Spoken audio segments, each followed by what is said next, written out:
Now, the country's dry winter is taking its toll on scarce water resources. The Water and Sanitation Department says that dam levels around the country, except in the Western Cape, are currently dropping. But for more on that, we're now joined by the department's communications director, that's Sputnik Ratau. Mr. Ratau, thank you so much for your time. I just have to ask you, how severe is this current water situation we're facing in the country? It is severe. Remember that, as you correctly put it, we are now in the winter and we are in a season where we're having no rainfall, especially for the inland provinces.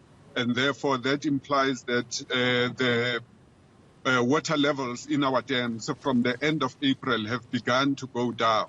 And that will have an impact, obviously, on water availability, exacerbated, obviously, by the drive for the need to actually respond to the COVID-19. And therefore, all of those things, including the normal usage of water by everyone in the country in the winter when we're not experiencing any rainfall, exacerbates the situation. But I also understand you attribute this to the dry winter season.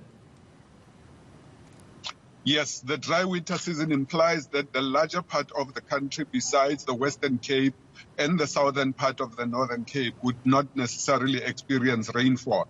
And therefore, it implies that about 8 of our provinces are in a situation where there is no rainfall at all.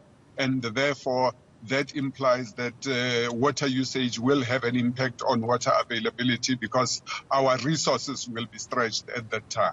Now this reality, Mr. Ratau, what does it then mean in terms of capacity, and not just a generic national capacity, but capacity per province? Because I understand the numbers that you have at your disposal show a different, water storage capacity per province. That is correct. You must remember that we have different systems that provide water to the provinces. Obviously, the major system is the integrated Vaal River system that provides water particularly to Gauteng, which is a combination of about 14 dams. But when we look at Mpumalanga, we look at Limpopo, they've got smaller schemes that then provide. Although when you look at areas like Limpopo, where we have the Diwop Dam, which is one of our bigger dams, then it also has a different connotation. That is why you will find that the amount of water that is in a particular province, for instance, if you look at the Free State, which houses our biggest dams, you would find that the volume of water in the Free State, because of the dams, is high, but yet the systems that are in the Free State have got lower volumes because those dams then feed into the integrated Vaal River system, which primarily serves Gauteng, but also does serve the Free State, Mpumalanga, and parts of the Northwest. So it is all of those things coming together, but also some of the other provinces have not seen much rainfall over the last while. So you might find that KZN,